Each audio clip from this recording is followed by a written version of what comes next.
The rain hit the tin roof of Noah's garage like tiny drums. We sat cross-legged on the floor, papers scattered around us, our laptops glowing dim yellow in the dark. "No one's ever going to read this if you keep hiding it," Noah said, tapping my notebook. "I'm not hiding it," I muttered. "I'm just not ready," he laughed. "You've been saying that for a year. You rewrite the same page 100 times. It's called editing."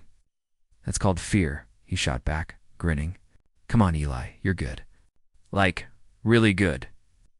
I looked at him. My best friend since we were 10. He was the type everyone listened to. Confident, loud, like the world had already promised him something. I envied that. "Maybe," I said, "but the contest is national." "I'm just a nobody from Ridgefield, and be a somebody," he said, flipping through my pages. "You think greatness cares where you're from?" "Easy for you to say," I said. "You actually talk to people. And you write like you've lived 10 lives. That's our deal, remember? I talk, you write. Together, we're unstoppable."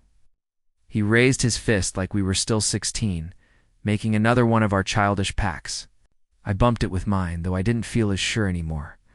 The garage door creaked open, and Lena stepped in, holding 2 cups of coffee. "You two look like you haven't slept in days," she said softly. "We haven't," Noah said, grinning. "He's been rewriting his masterpiece again." "Don't listen to him," I said. "He thinks sarcasm counts as motivation." Lena smiled at me, that quiet kind of smile that made the world pause. "I think it's good you care so much," she said. "It means it matters." Noah rolled his eyes. "See, that's your problem. You two are too gentle. The world doesn't wait for nice guys." I watched him pace, full of energy like he was made for bigger stages. "You really think I should enter?" I asked. "I don't think," he said. "I know. I'll help you. We'll polish it, print it, and send it off. When you win, you'll thank me in your acceptance speech." Then we try again. Together. The word hung there. Together. It sounded solid, like something you could hold. I wanted to believe it. "Fine," I said. "But if we actually win, you're buying me dinner." "Deal," he said, grinning. "And if we lose, you're still buying dinner." "Figures." Lena sat beside me and leaned her head on my shoulder. "You two are impossible," she murmured. "That's why it'll work," Noah said, flashing that cocky smile. "The world won't see us coming." We spent the next few hours editing, arguing over commas, rewriting dialogue lines that didn't sound real. Every time I doubted myself, Noah pushed harder. "You're too good to stay invisible," he said. "You just don't know it yet. You're too loud to fail," I said. "Exactly why we'll make it," he said. "You write the truth. I'll make them listen." At midnight, Lena left, reminding us to eat something before we collapsed. The air grew colder, the rain softer. Noah leaned back against the wall. "Do you ever think about what comes after?" he asked. "After what?" "When we make it." "Fame, money, interviews, the works." I laughed quietly. "You talk like it's guaranteed." "It is," he said, "because I'm betting on you." Something about the way he said it made me proud and uneasy. "What if we change?" I asked. "What if success turns us into people we don't recognize?" He smirked. "Then we'll just promise not to." "Promise?" He held out his pinky. "Promise."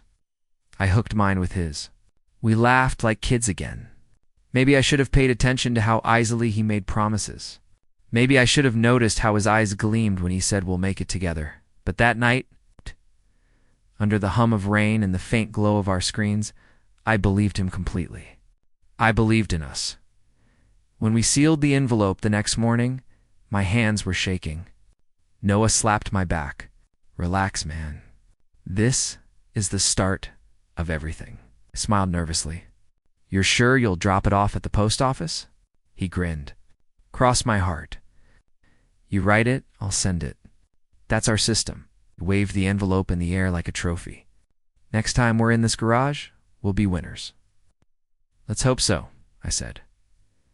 I didn't know it then, but that moment, his hand holding my dream, my trust resting in his grin, was the last time things felt simple. The rain stopped. The night went quiet. And just like that, the promise was made.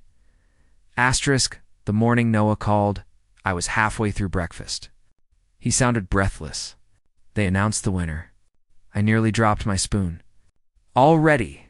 It's only been 3 weeks. Yeah, they posted it online. Guess what? I laughed nervously. Don't tell me we did, man. We won. I froze. You're serious? Serious as a heart attack, he said, grinning through the phone. We're in. They loved our story. My chest filled with something between relief and disbelief. Noah, that's God. I can't believe it. You better start believing, he said. They want the winner to come to the city next month. It's a big deal. Wait, I said, frowning. You mean me, right? He paused for half a beat too long. Of course, he said, light and casual. We'll talk details later. I gotta run press interviews, you know how it is. When he hung up, something in his tone replayed in my head. Press interviews. Why his interviews? I went straight to the contest website. My heart nearly stopped. The winning entry was mine, my exact title, Ashes of the Silent Sky, but the author's name wasn't mine.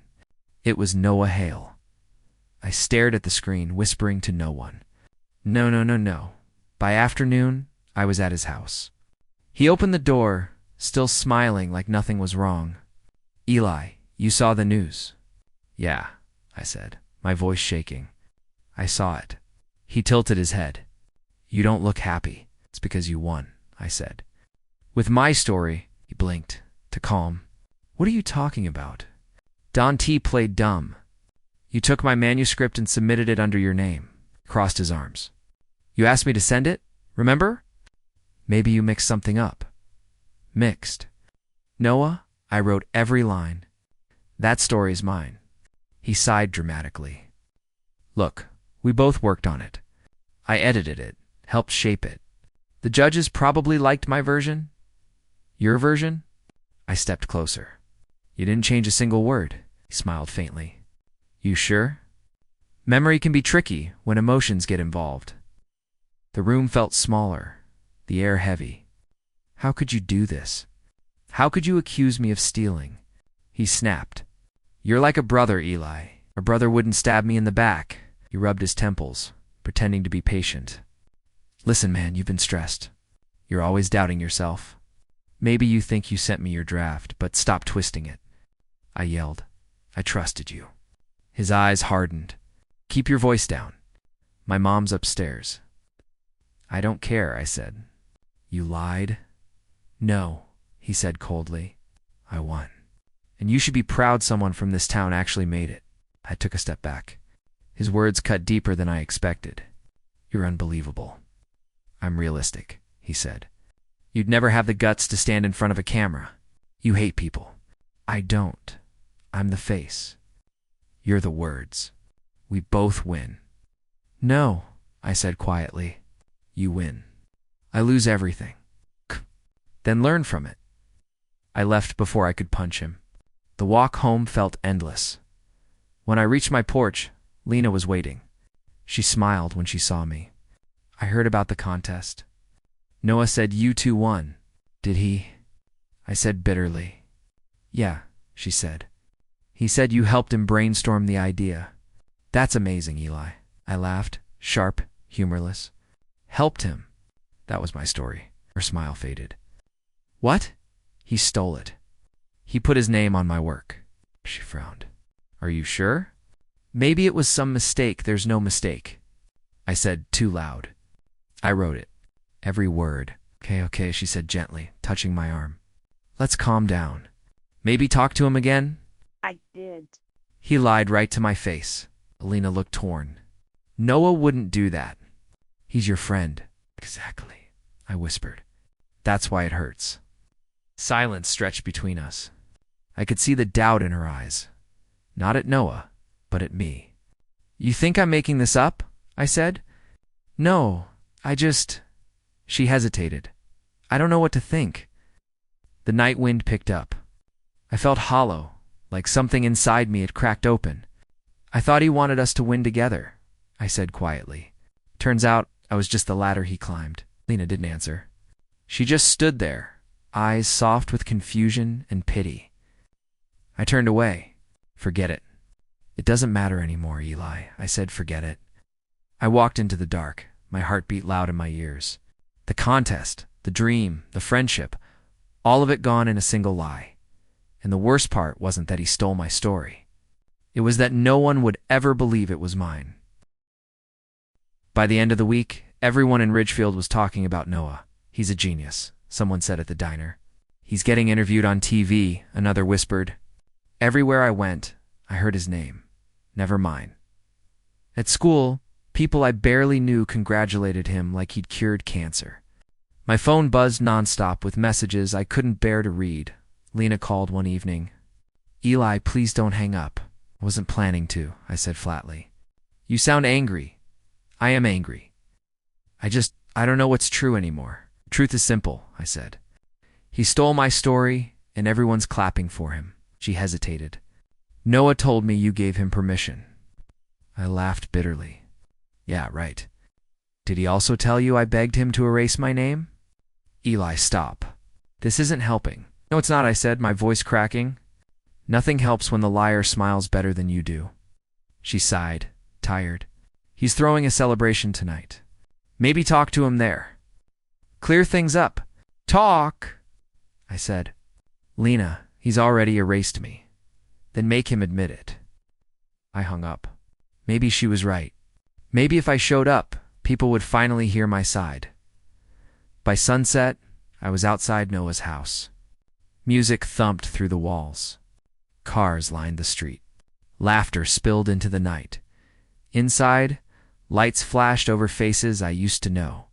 I heard my name in whispers, pitying, mocking. Both Noah stood near the bar, surrounded by classmates and a man in a gray suit. His publisher, I guessed. Mr. Hale, the man said, your debut is exceptional. The emotional realism, it's rare in someone your age. Noah grinned. I just wrote from experience. My blood boiled. My experience? I stepped forward. Did you? The room quieted instantly. Noah turned, still smiling like a host greeting an unwanted guest. Eli, he said. Glad you could make it. Cut the act, I said. Tell them whose story you really stole. The publisher frowned. What's this about? About lies, I said. The story he submitted was mine. Every line. Murmurs rippled across the room. Noah chuckled softly. You've got it wrong, man. Do I? I pulled a folded notebook from my jacket. My drafts, my notes. You remember this handwriting? He shrugged. Anyone can write notes. Then explain the date on the cover months before you even knew the contest existed. The publisher looked uneasy. Noah. Noah kept smiling. Eli's creative. He's been having a tough time. Maybe he just needs space. Laughter spread. The kind that stings. Don't do that, I said quietly. Don't make me sound crazy. I'm not making you anything, he said. You're doing that yourself. I turned to the crowd. You all know me. You've seen me writing since high school. Maybe you're jealous, someone muttered. He's been bitter since he lost, another added. My voice broke. I didn't lose. I was robbed. Noah sighed, stepping closer. Eli, listen to yourself. You're turning a friendship into a circus. You ended that friendship the day you put your name on my story. Someone laughed nervously. Noah reached for my shoulder, but I shoved his hand away. Don't touch me. Then I saw her. Lena. She stood behind the crowd, wearing a pale dress I'd never seen before. She wasn't just a guest. She was with him. Her hand rested lightly on Noah's arm. My heart stopped. Lena, I said, my voice barely a whisper. Tell them. Her eyes flicked between us. Eli, please don't. Tell them it's mine. Tears filled her eyes. I can't. You can't, I repeated, numb. Or you won't. She said nothing. The silence hurt more than her betrayal. People turned away. Someone whispered, he's lost it. Noah exhaled like a man burdened by drama. Let's get you home, okay? You're embarrassing yourself. I'm not the one lying, I said weakly.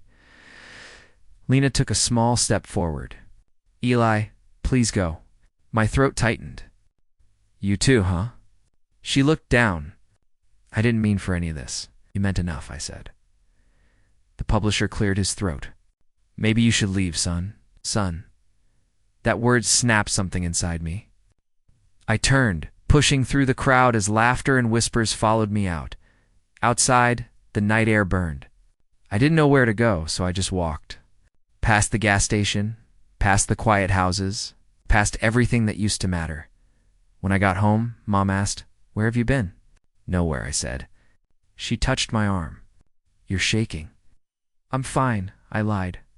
I packed a bag before sunrise. No notes, no goodbye. As the bus pulled away, I looked back once at the town, the garage, as the ghosts I was leaving behind. I swore I'd never forgive them. Not Noah, not Lena, not ever. Asterisk, the city didn't care who I was. No one did. For months I slept on floors in cheap rooms, sometimes at bus stations. My savings ran out fast. The only thing I had left was my notebook, the one with stories no one believed I wrote. "Need a dishwasher?"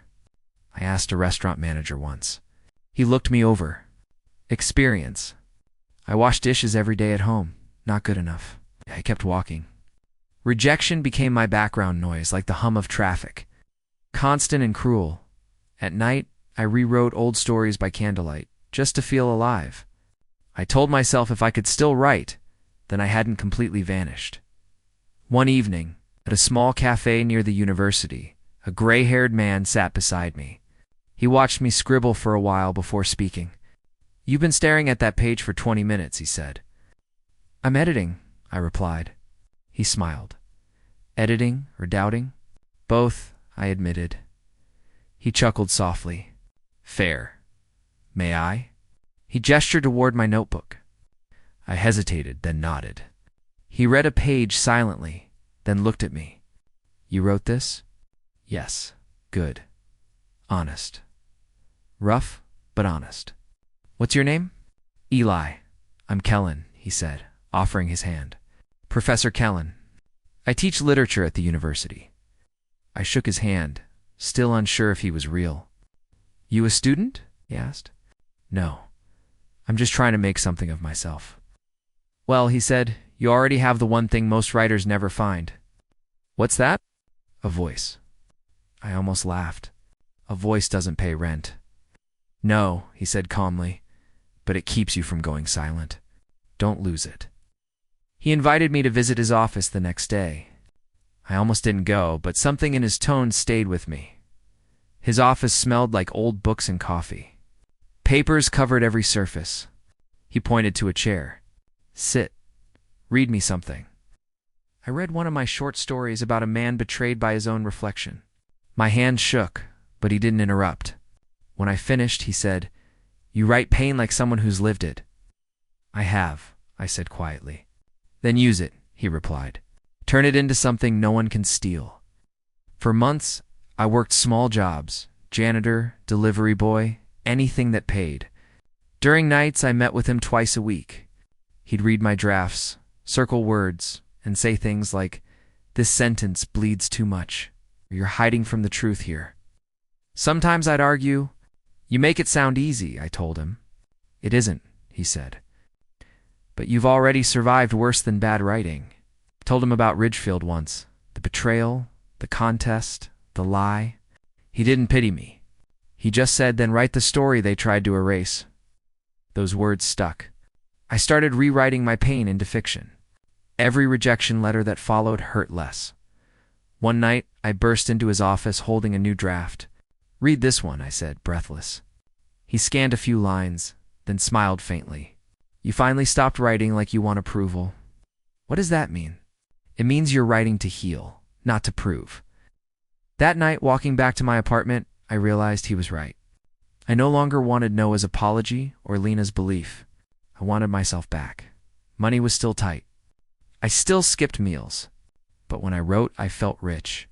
Every story, every word, felt like a piece of my life returning to me. I wasn't the same boy from Ridgefield anymore. The hurt hadn't vanished. It had transformed. And though I didn't know it yet, those years of silence were shaping the writer I was meant to become. Do you realize what you've written? Mariah asked, eyes wide behind her glasses. I wrote what I felt, I said. No, Eli, she said, slapping the manuscript lightly. You wrote what people wish they could say. It's raw. It's brutal. It's perfect. I stared at her small office, the clutter, the coffee cups, the walls filled with rejection letters she'd turned into wallpaper. Perfect doesn't exist, I said. She smiled. It does when it bleeds honesty. The book was called Broken Glass. It was everything I had never dared to tell: betrayal, rage, survival, forgiveness I didn't feel. Mariah believed in it more than I did. You really think anyone will read it?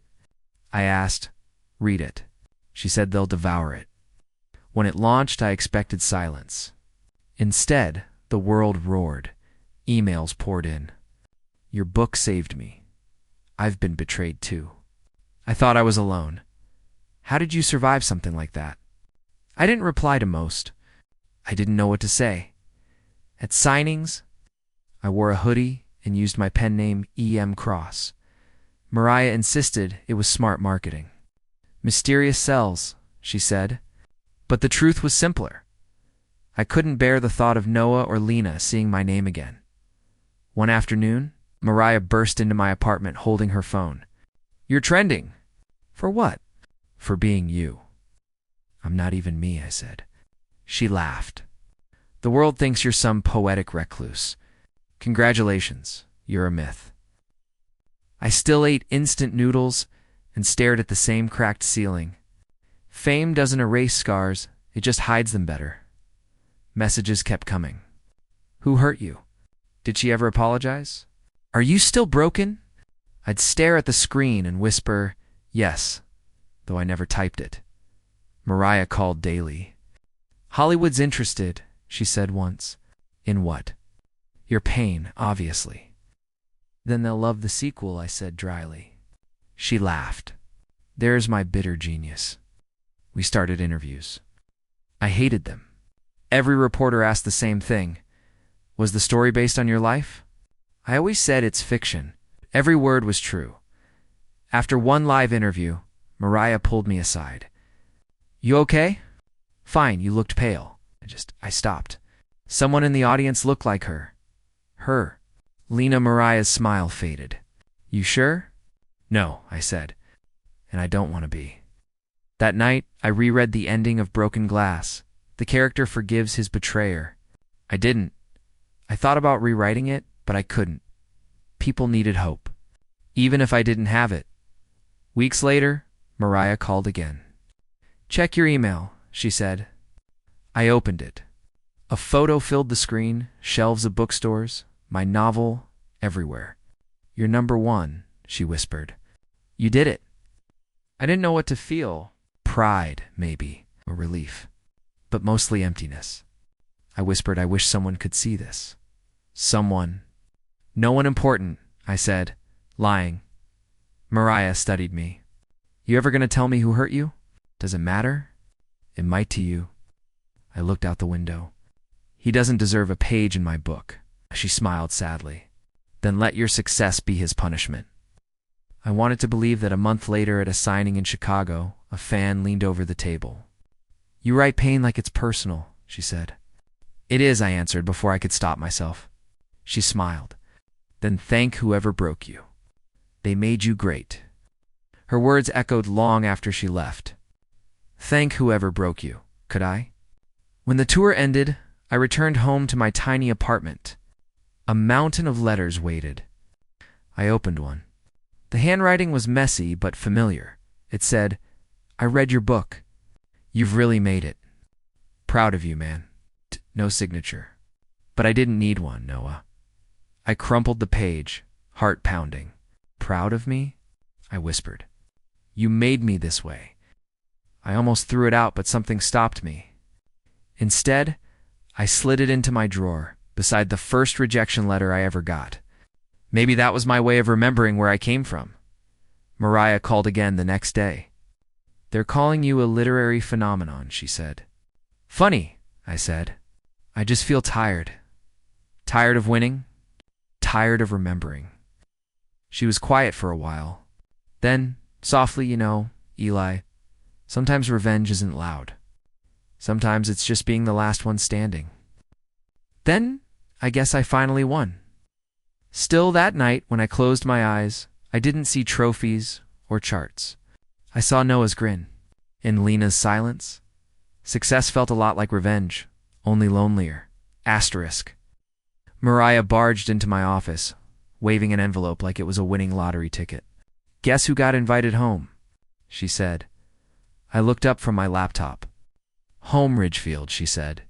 "They're hosting a regional book fair, biggest one in the state. They want E.M. Cross to headline." I froze. "You're kidding?" "Packed audience, press coverage, signing lines around the block." "Yeah, and ghosts waiting at every corner," I muttered. She grinned. "Oh, come on. Closure looks good on you." "I don't need closure," I said. "I need distance." Mariah folded her arms. "You've had 6 years of distance. Don't you think it's time?" "Time for what?" "To face whatever's still eating you." I looked away. The thought of walking those streets again made my stomach twist. "They think E.M. Cross is some mysterious genius," I said. "Not the kid who left town after a public meltdown," she smiled. "Then go, show them both can be true." I sighed. "You're impossible." "It's true," she said. "But I'm also right." The next few days blurred into phone calls, event schedules, press releases. Every time someone said hometown hero, I wanted to laugh. One night I called Professor Kellen. "They want me to go back," I said. He chuckled. "Afraid of old ghosts?" "Something like that." He paused. "Then face them. Ghosts fade when you stop running." It's easy for him to say. He hadn't left his heart buried under someone else's name. When the official announcement hit social media, my inbox exploded.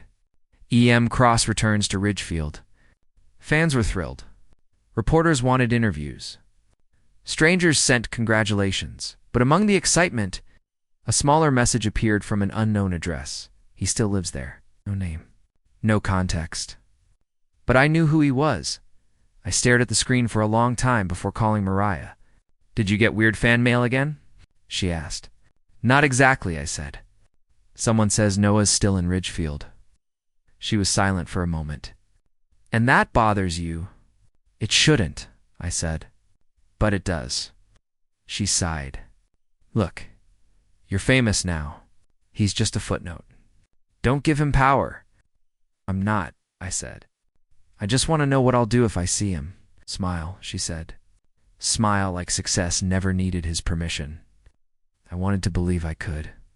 That night, I lay awake replaying everything, the rain in Noah's garage, Lena's silence, the laughter that followed me out the door. I tried to imagine walking into that same town as the man I'd become. Would anyone recognize me? Would they care? The next morning, Mariah called again. "So, are you going?" "I haven't decided." "Well, the organizers are waiting." "Oh." She paused. "Eli, you wrote about surviving. Maybe it's time to prove you did." I exhaled slowly. "Fine, tell them I'll be there." "To boy," she said. "Ridgefield won't know what hit it." After we hung up, I stared at my reflection in the mirror. I barely recognized the man looking back, sharper jawline, darker eyes, calm on the outside, chaos beneath. "I guess it's time," I whispered. The day of the announcement, social media went wild again. The hometown of betrayal welcomes back its brightest star. Some people joked about karma. Others wondered if I'd ever name the people who inspired Broken Glass. I didn't answer any of them late that night. I opened my laptop again and reread the anonymous message. He still lives there. My chest tightened. Maybe this wasn't just about a signing. Maybe fate was daring me to finish what I started, not in anger, but in understanding. As I packed my bag, I whispered, "All right, Ridgefield, let's see who's still standing." The line stretched out of the bookstore and around the corner. I'd been signing for hours, names, smiles, brief words that blurred together. "Thank you for coming," I kept saying. Though my hand ached and my throat was dry, Mariah leaned close and whispered, "You're a machine. Want a break?" "I'm fine," I said. "Let's keep going." "Suit yourself," she said, grinning. "You've got another 100 waiting. Another 100. Another 100 strangers who loved E.M. Cross, not Eli Mercer. Could you make it out to Emma? A girl asked shyly. Of course, I said, scribbling the dedication. Keep writing, Emma. Don't stop. She smiled, tears in her eyes. Your book saved me.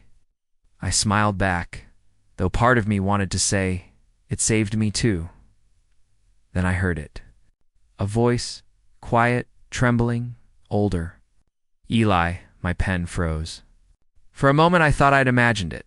Then again, Eli, it's really you. I looked up. Noah stood there, gray around the edges, eyes sunken, holding a copy of Broken Glass like it might burn him. Time stopped. The air left my lungs. Mariah touched my shoulder. Everything okay? I nodded slowly. Yeah, give us a minute. Shh. She hesitated, then stepped aside. I forced a smile. Long time, huh? Too long, he said. His voice cracked. You look different. People change, I said.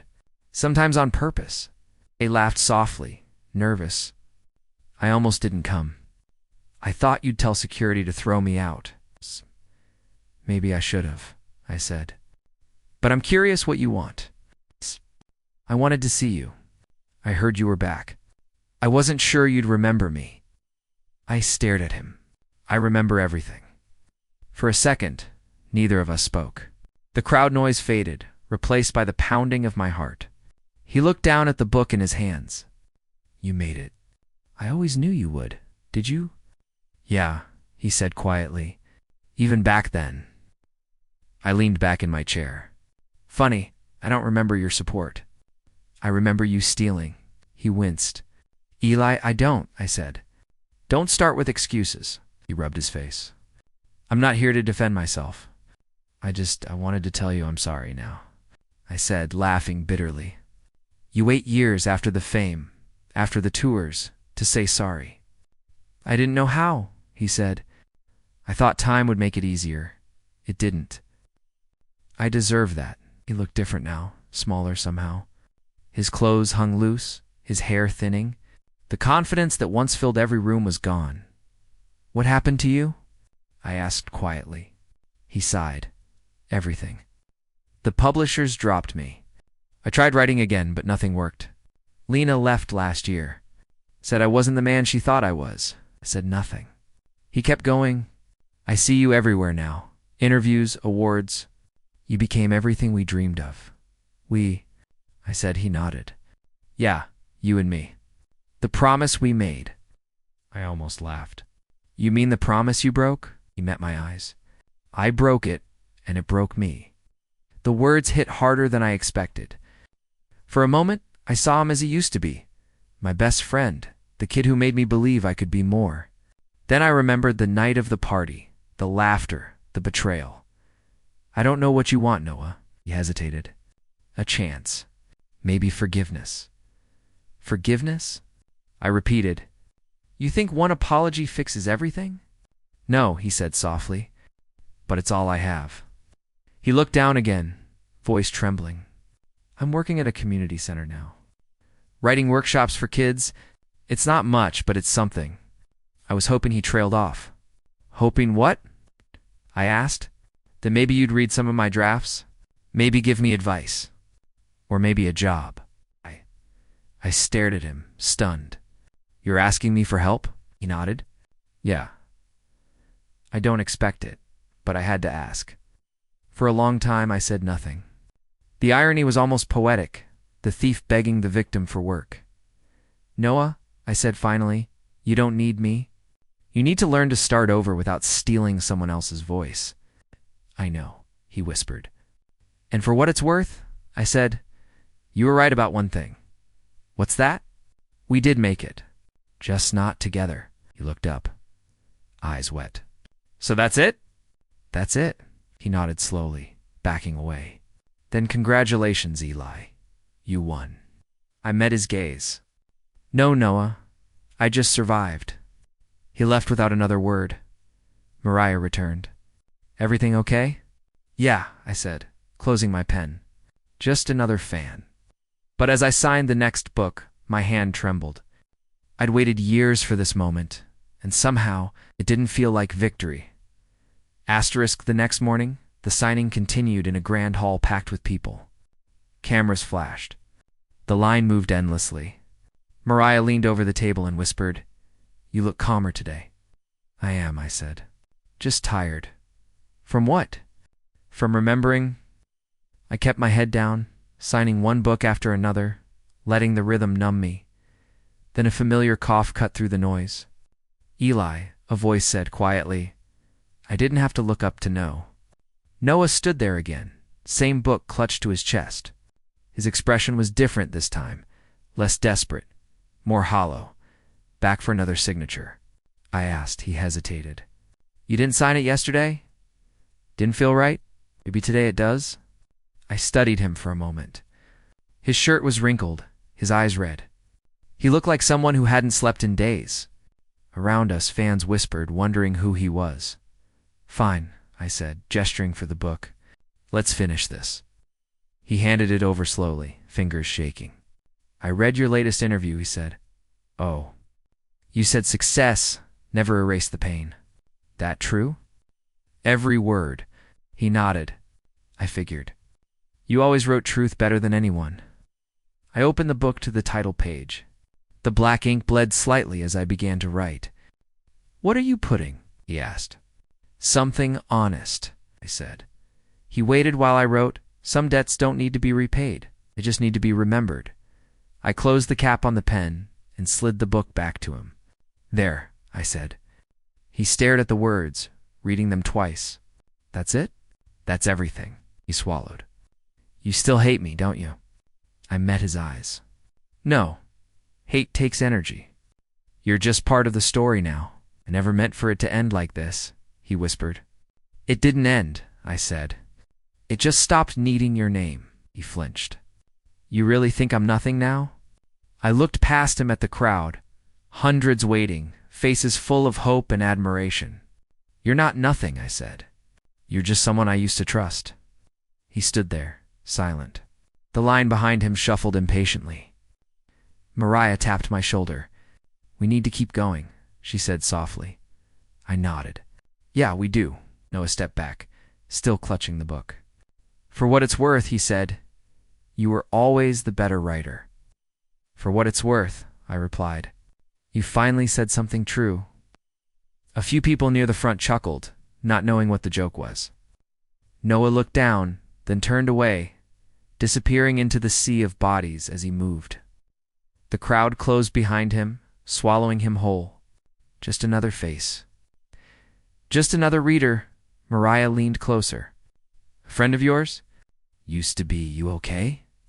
"Yeah," I said quietly. "Better than I expected." I kept signing. Each name felt lighter now. A fan handed me a book and said, "Your stories feel real. Like you've lived them." I smiled. Maybe I have. Cameras flashed again, capturing my half-smile, the calm expression I'd practiced for years. Inside, though, I felt something shift. Not revenge, not victory, just release. When the event ended, I stepped outside into the cool evening air. The city lights reflected on the glass windows like stars. Mariah joined me. "You did great," she said. "Thanks. Whoever that guy was earlier, you handled it perfectly." "Yeah," I said. I finally did. She handed me a bottle of water. "So what now?" "Celebrate." I looked up at the darkening sky.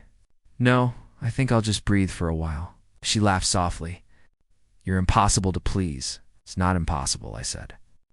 "Just done chasing things that hurt." When she left, I stood there alone, watching the street empty. I thought about how once, years ago, I would have given anything for Noah to feel my pain. Now, I just wanted peace. I took one last look through the glass doors. The signing table was empty, the lights dimmed. But on the seat where Noah had stood, his book still rested, open to the page with my words. I walked back, picked it up, and read the line again. "Some debts don't need to be repaid, they just need to be remembered." I smiled faintly. Guess that's closure.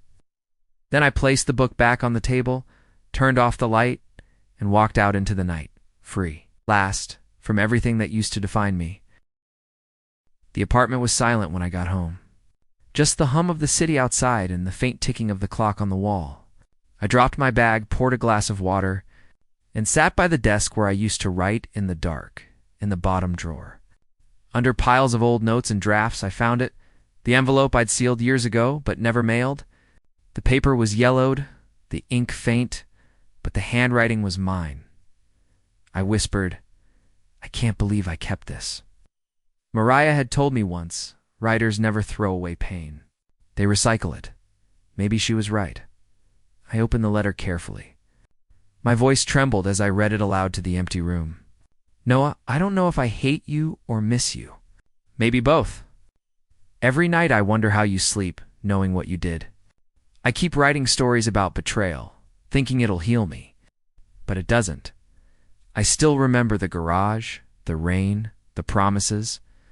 You made me believe we'd rise together. You took that dream and left me with ashes. I want to forgive you, but every time I try, it feels like betraying myself. Maybe someday I'll be strong enough? Not today." Stop there, staring at my own words, the kind of words that used to define me. I was so angry, I murmured, so desperate for him to understand. I leaned back, closing my eyes. But he never would have. He couldn't. The letter shook slightly in my hand. I felt every line again, the exhaustion, the hope that he'd someday say sorry.